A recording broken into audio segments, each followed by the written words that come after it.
School life মানে আজকে half, কালকে মাপ, পরশু বাপরে বাপ। স্কুল লাইফ মানে বিরক্তিকর সাদা শার্ট আর সেলাই করা কালো প্যান্ট। স্কুল লাইফ মানে ব্যাগ ভর্তি মিথ্যা কথা। স্যার বাড়ির কাজ করছি কিন্তু খাতাটা ভুলে রাখে আসছি। স্যার বিশ্বাস করেন গতকাল আমার পেটে ব্যথা ছিল তাই আমি স্কুল আসতে পারিনি। স্যার সত্যি এটা আমার অভিভাবকের সাইন। স্কুল লাইফ মানে একদল হারামি বন্ধু, তখন প্রেম মানে বুঝতাম আর প্লাস এস।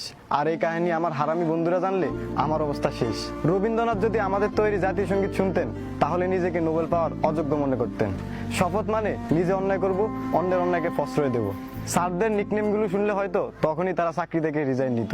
আমার এক একটা বন্ধু ছিল ক্লাস ফাঁকি দেওয়ার উপর পিএইচডি করা। নিজেকে অনেক বড় সন্ত্রাস মনে করতাম যখন আমি স্কুল না আসা সত্ত্বেও আমার হাজিরা অন্য কেউ দিয়ে দিত। স্যার ও আমাকে চিমটি দিছে। ওকে, তুই স্কুলের বাইরে দেখা করিস।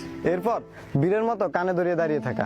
স্কুল লাইফ মানে নিজের ইচ্ছার বিরুদ্ধে ঘন্টার পর ঘন্টা ক্লাসরুমে বসে থাকা। তখন প্রতিটা শুক্রবারকেই ঈদ মনে